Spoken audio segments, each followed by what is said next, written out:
Leonard old chum, as a bassist, does that mean I'm against bass?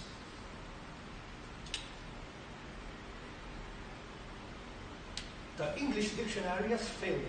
Yes, those fools. Fools! Fri-YAY cocktail, we're going to be making a Rob Roy. No, not that guy. That guy's Rob Ray. He's a well-known former hockey goon slash enforcer. I actually met this guy. Well, that's Liam Neeson playing Rob Roy in a movie. But you get the drift. The Rob Roy, on the other hand, is supposed to be made with Scotch whiskey. It's a little smoky. Shackleton is not that smoky, but it's very versatile as a whiskey cocktail.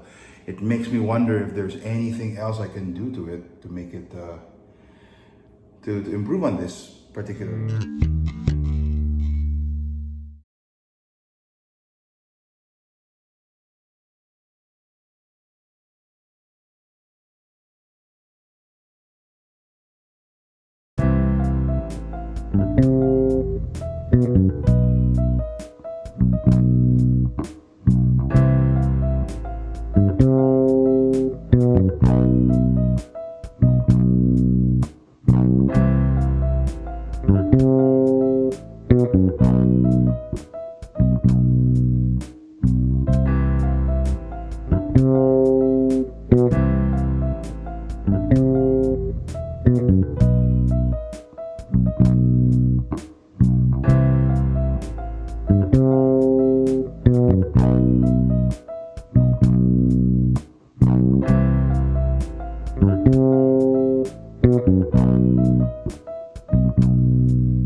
In the bottom half of the shaker tin, we add 2 dashers of Angostura bitters,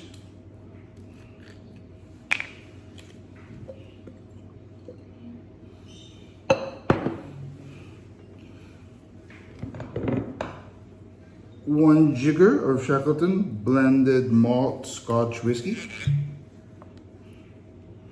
This is different from last week.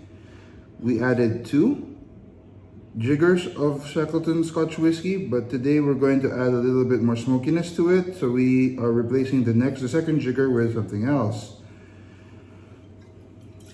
And that something else is Jura 18 single malt Scotch whiskey. This is very smoky, but it's also very fruity. The Rob Roy usually is differentiates itself from its other counterparts, its Manhattan counterparts, because of these Scotch whiskey, which is a little bit more smoky than your typical American whiskey, Canadian whiskey, or whatever it's called, or whatever they use. So we use Shackleton, which is a little bit, which doesn't have as much smoke as the whiskey that you would usually use for this kind of cocktail. So we added it, we upped the smoke factor by adding a little bit of peated Jura 18. And then we top, 1 jigger of Martini Rosso sweet vermouth.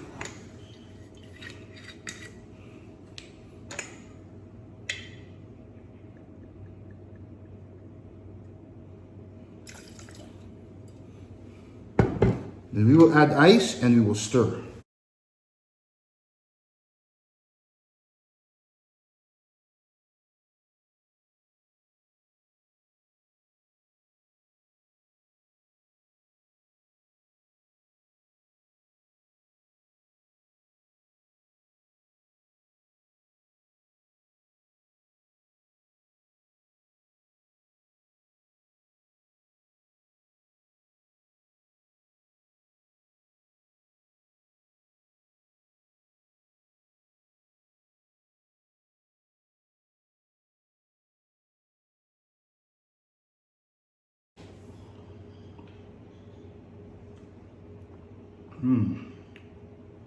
The smokiness adds a little bit of extra flavor to it.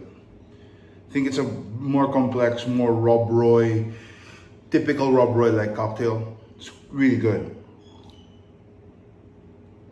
I think that because you're using a spirit and vermouth, which reminds us all of martinis.